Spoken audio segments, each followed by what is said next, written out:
Assalamualaikum warahmatullahi wabarakatuh. Saya Siti Sarah dengan NIM 0506555311 akan menjelaskan mengenai tugas 1 administrasi jaringan dengan kode mata kuliah STSI 4309. Pada tugas 1 kali ini diberi soal yaitu adalah seorang administrator jaringan yang bertanggung jawab atas desain dan implementasi jaringan untuk sebuah perusahaan kecil yang sedang berkembang. Perusahaan ini memiliki kantor pusat dengan 3 departemen serta 1 kantor cabang di kota lain. Spesifikasi jaringan adalah sebagai berikut. Untuk kantor pusat, departemen penjualannya 50 perangkat, departemen pemasaran 30 perangkat, departemen teknologi informasi 10 perangkat, server 5 perangkat, dan koneksi WAN ke kantor cabang. Kantor cabang terdiri dari total perangkat 20 perangkat koneksi WAN ke kantor pusat. Alamat IP yang tersedia yaitu 192.168.10.0/24 dengan nomor desain subnetting rancang skema subnetting yang efisien berdasarkan blok alamat IP yang tersedia, menentukan subnet mask, alamat jaringan, alamat broadcast, dan rentang alamat IP yang dapat digunakan untuk setiap subnet, yaitu ada sales, marketing, TI, server, kantor cabang, dan OneLink. Lalu yang C, pastikan alokasi IP mendukung kebutuhan perangkat saat ini serta menyediakan ruang untuk pertumbuhan di masa depan. Yang kedua yaitu tabel routing. Yang A, buat tabel routing statis sederhana untuk menunjukkan bagaimana router di kantor pusat dan kantor cabang akan meneruskan lalu lintas antar subnet. B, tabel harus mencantumkan alamat tujuan atau destination network, subnet mask, dan next hop atau antarmuka keluar yang digunakan. Di sini saya sudah membuat pada file Word berdasarkan file yang tersedia.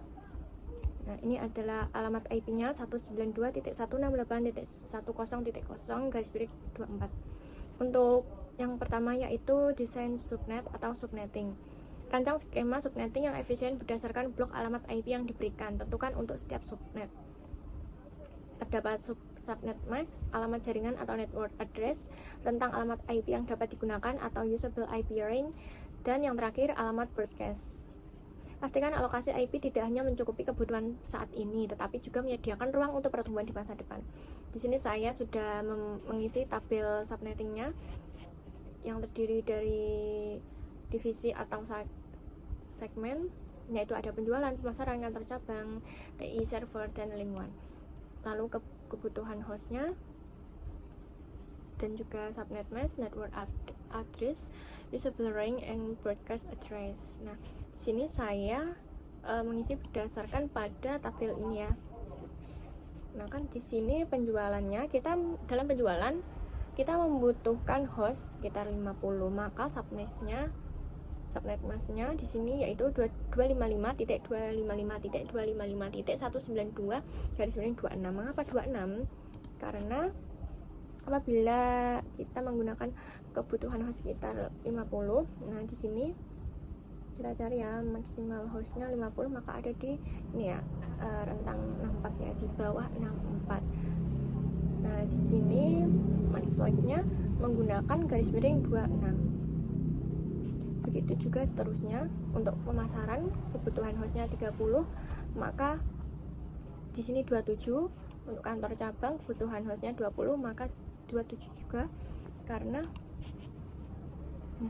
20 ini adalah di bawah 32 ya, jadi ini 27. Begitu juga untuk TI, kebutuhan hostnya 10 menggunakan garis miring 28, server kebutuhan hostnya 5, maka ini juga 28, dan yang terakhir link WAN kebutuhan hostnya 2, dan ini 30.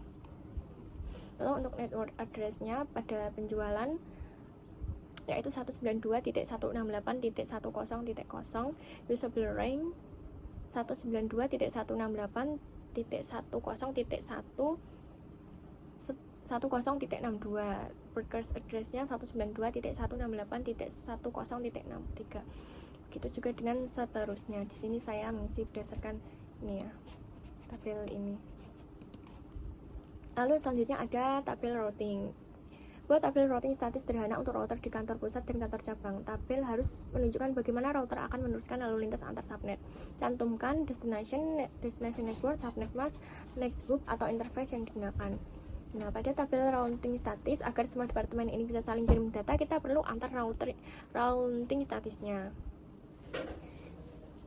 untuk router kantor pusat atau head office agar orang di pusat dapat menghubungi orang yang ada di cabang.